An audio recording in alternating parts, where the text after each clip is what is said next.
Assalamualaikum warahmatullahi wabarakatuh. Welcome back to my channel. Jadi pada video kali ini Bapak Ibu ya, kembali lagi admin akan mencoba mengupdate informasi terbaru terkait P3K Guru di tahun 2022, yang mana di sini ada info penting ya, bahwasanya fakta yang ada di lapangan formasi P3K 2022 lebih banyak untuk P2 ya, P3 dan P1. Di sini ada info jatah P1 bikin guru lulus PG stres. Sebelum kita lanjut, bagi rekan-rekan guru yang baru menemukan channel ini, silahkan tekan tombol subscribe dan aktifkan lonceng notifikasi agar setiap hari Bapak Ibu bisa mendapatkan informasi terbaru dari kami. Nah, di sini dilansir di salah satu media elektronik cpnn.com Jakarta. Di sini dikatakan formasi P3K 2022 lebih banyak untuk P2, P3 dan P4. Jatah P1 bikin guru lulus PG stres. Nah, oke.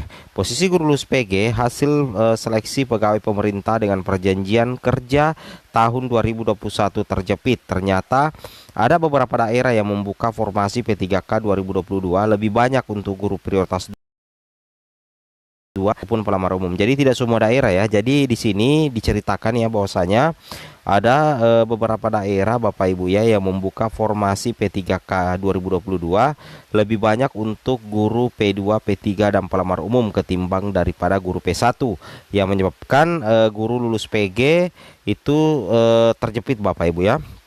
Di sini dikatakan dari ketua umum ya, Ketua Umum Guru Prioritas Pertama Negeri dan Swasta FG PPNS Ibu Hasna mengungkapkan bagaimana kesedihan yang melanda para P1.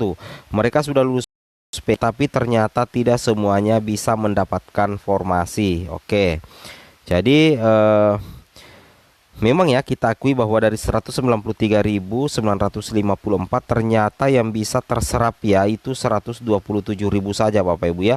Ini menandakan bahwasanya memang banyak daerah ya yang sepertinya tidak terlalu banyak ya formasi untuk P1 yang dapat terserap ya.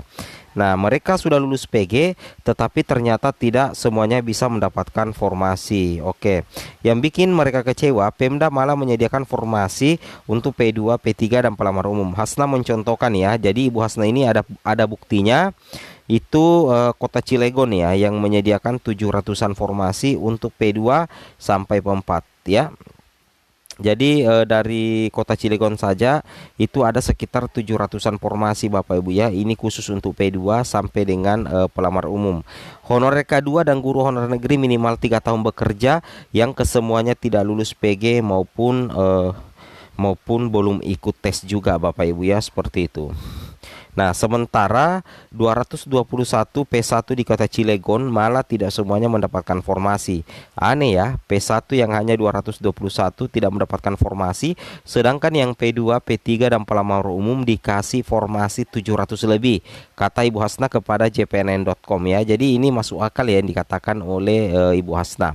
Nah, jadi di sini dikatakan guru lulus PG menangis dan stres. Hasna mengaku banyak menerima telepon ya dan dari guru lulus PG. Mereka menangis dan bahkan cukup banyak yang stres. Hasna tidak tega melihat kondisi para guru lulus PG tanpa formasi. Perjuangan setahun lebih malah membuat mereka sakit hati. Memang kata Hasna, dari 193.900 guru lulus PG yang mendapatkan formasi, sebanyak 127 ribuan hanya 50 ribuan yang tidak mendapatkan formasi P3K 2022. Jadi dari 193.954 guru lulus PG mendapatkan formasi, yang berhasil diakomodir tahun ini itu 127 ribuan. Jadi ada sekitar 55 ribuan yang tidak mendapatkan formasi P3K. Nah, di sini angka itu jauh lebih besar dibandingkan hasil seleksi P3K 2019 yang hanya sekitar 51 ribuan. Seharusnya kata Hasna, Pemda yang memiliki guru lulus PG menyelamatkan dahulu P1 itu. Dia mencontohkan Pemkab Garut yang mengakomodir 3 ribuan P1 dan tidak membuka formasi untuk P2 sampai P4. Di Provinsi Banten formasi yang dibuka hanya 500 untuk P1. Banten tidak membuka formasi P2 sampai umum. Intinya sebuah ada niat ya, baik pemerintah mau tidak menyelesaikan guru lulus PG yang nyata-nyata P1. Kalau enggak ya pasti P1 gigit jari lagi. Nah, untuk lebih jelasnya Bapak Ibu bisa menyimak terlebih dahulu pemaparan dari Bapak Nadiem Makarim. Selamat menyaksikan. Contoh 7.900.000 untuk Kepri. Saya belum buka seluruh provinsi yang ada BPG-nya. Itu yang kita klarifikasi. Kenapa kok cuma 1,2%? Yang judulnya adalah di situ kabupaten kota ini sekolah penggerak implementasi kurikulum merdeka, jumlah guru, peserta yang lulus, peserta diklat, kuota selanjutnya angka 7-9. Itu yang saya minta klarifikasi. Kenapa cuma 1,2%? Mengapa? Bukannya itu, kalau tusi-tusi luar kepala saya, Mbak. Jangan ngajarin saya, Mbak belum di sini, kita udah di sini, Mbak. Gitu. Saya minta klarifikasi angka-angka. Kalau Mbak Nunu nggak mampu, kita tunggu tertulis. Terima kasih pimpinan. Terima kasih Pak Ferdi. Nanti kita akan tunggu jawabannya secara tulis ya, yang lebih mendetailnya. Tadi saya rasa hampir terima kasih dan saya apresiasi banyak sekali masukan mengenai proses P3K. Tentunya saya ingin pertama mengucapkan bahwa dari kami tidak pernah kami merasa bahwa ini adalah proses yang sempurna. Kita ada banyak sekali tantangan dalam proses P3K ini. Ini yang paling mengambil waktu bukan hanya Dirjen GTK, tapi hampir seluruh tim Kemendikbudristek berupaya pagi siang malam untuk menyelesaikan permasalahan ini. Permasalahan ini juga sangat rumit karena ada berbagai banyak pihak dan dependensi daripada setiap langkah yang harus kita lakukan. Harapan besar saya adalah bahwa kita semua bersabar dan beroptimis, karena dengan segala kegaduhan yang ada dan proses yang sedang terjadi, dan saya mengerti pasti banyak yang juga masih kecewa di luar, tetapi kenyataannya sampai akhir ini hampir 600.000 guru honorer akan menjadi P3K yang sudah menerima formasi, dan mayoritas daripada itu akan menerima gajinya. Seperti tadi disebut datanya, yang belum menerima gaji itu sebenarnya proporsi yang cukup kecil. Saya mendengar juga banyak sekali permintaan dan desakan untuk bisa mensentralisasi pengangkatan guru P3K dan juga transfer gajinya langsung dari pusat. Tadi saya mendengar dari banyak anggota permintaan melakukan ini. Ini tentunya akan menjadi suatu wacana yang kami bawa dari meeting ini, dari raker ini kami akan bawa dan diskusikan, dan telah kami diskusikan dan akan terus kami coba lihat apa solusi yang bisa dihasilkan, berdiskusi dengan Kemenpan RB dan juga dengan Kemenq dengan ide yang dibahas hari ini mengenai bagaimana cara untuk menyelesaikan masalah formasinya. Tentunya saya tidak bisa menjamin apakah ini akan terjadi apa tidak, tapi yang sudah pasti akan kami coba angkat wacana ini kepada kementerian-kementerian lain yang berkait.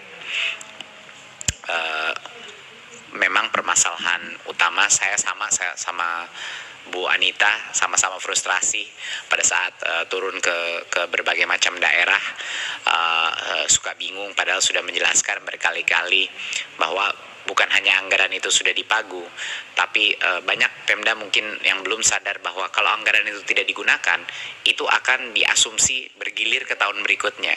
Jadi secara teknis kalau tidak dikeluarkan anggaran itu, anggaran totalnya Pemda itu akan berkurang tiap tahun, dan itu yang mungkin bisa juga dibantu komunikasikan kepada anggota Komisi 10 kepada masing-masing Pemda bahwa memang sudah di-earmark gitu, tapi memang kami akan terus berjuang, terus bersosialisasi kepada setiap daerah untuk memastikan juga memastikan dan meyakinkan bahwa ini adalah harusnya prioritas nomor 1 gitu. Kenyataannya adalah kenapa waktu misalnya Bu Anita mengecek dan ternyata ada anggarannya, kenyataannya adalah anggaran itu tidak diprioritaskan untuk guru honorer, tapi ada kebutuhan lain yang mungkin dianggap lebih penting. Realitanya adalah itu.